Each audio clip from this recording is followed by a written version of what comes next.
Deep in the shadows, I know it's hard to put one foot in front of the other. Hello, may kalab shoutout. Ayan guys, mag-try tayo na maggawa ng burger steak ala Jollibee. Pero gawa ng Marchie Vlog to guys ha. Ayan, pati sauce. Tara, charan. Ayan guys, nagawa na tayo ng sauce ng ating burger steak. Ihuli na natin yung ating burger patties. Ihuli na natin siya pag prito. Kaya lang naman yun. Yan, butter. Mahina lang ang apoy. Tapos, nor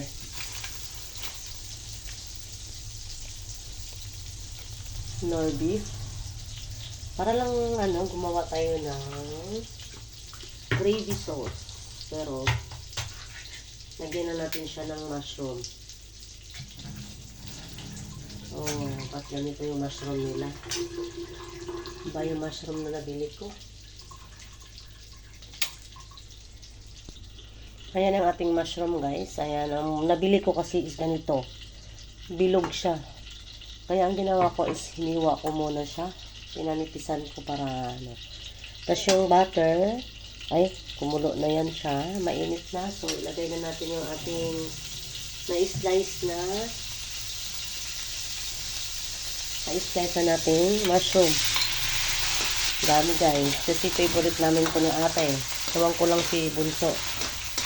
Favorite namin ng ate itong mushroom. So, tapos lagay natin yung ating nor beef. Medyo marami-rami tayong gagawin ngayon. Kaysa sa gagawa lang tayo ng gravy. So, this is it. Pansit. Diba? Lagyan natin yan siya ng sabaw. Ng konting tubig. Para may sauce.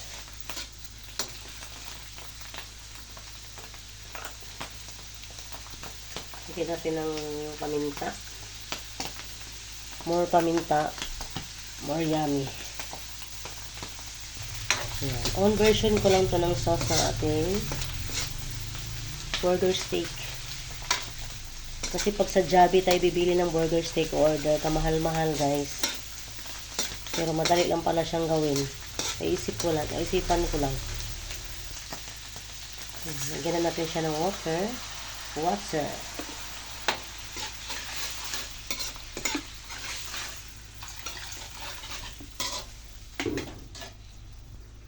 Tatakpan muna natin para kumulo siya.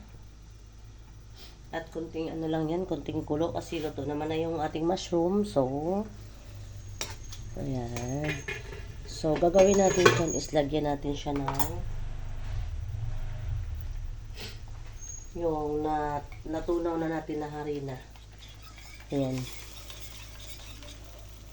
All-purpose flour. Ayan. Depende po sa inyo guys kung gaano kalapot ang gusto nyo. Kasi kami mas gusto ko ng katamtaman lang. Pero yung panganay ko gusto niya medyo malapot ng konti. Doon sa ulas kong ginawang gravy. Alright. So pakuluin lang siya ng pakuluin dyan hanggat sa kumulo pati dugo nyo. Charot. Yan. Bago tayo gumawa ng ating pagprito ng ating burger patties. Yan siya guys, bilog kasi na mushroom yan. Kaya nahirapan pa ako isa-isang hiwain.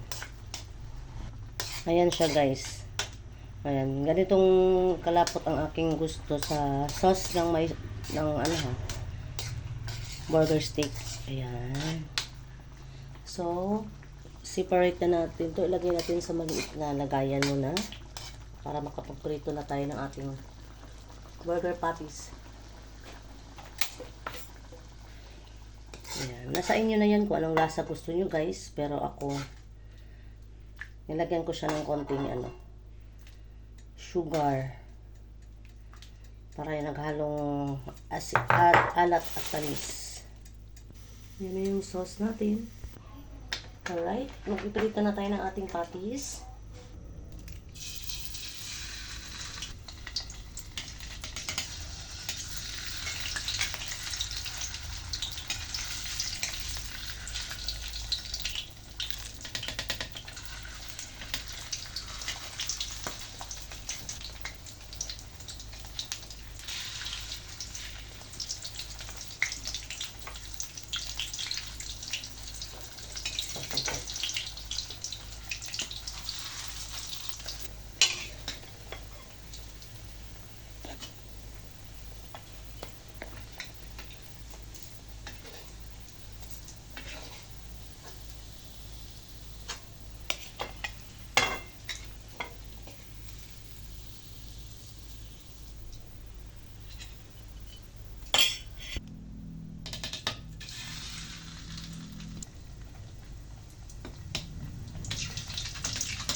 Ayan, pasensya na kayo sa tunog ng manok sa kapitbahay.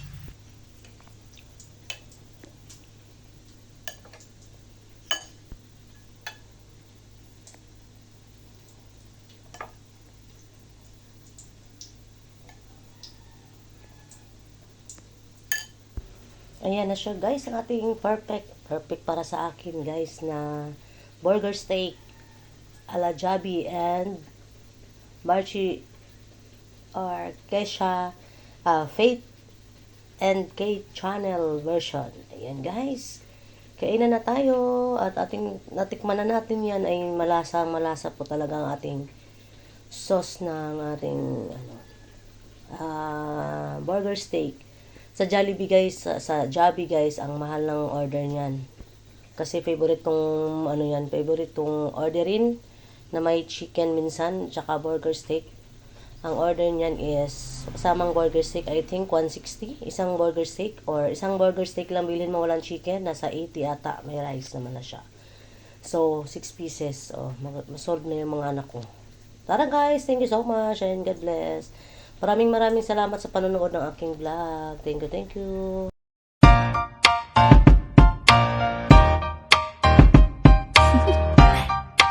Do you want to know?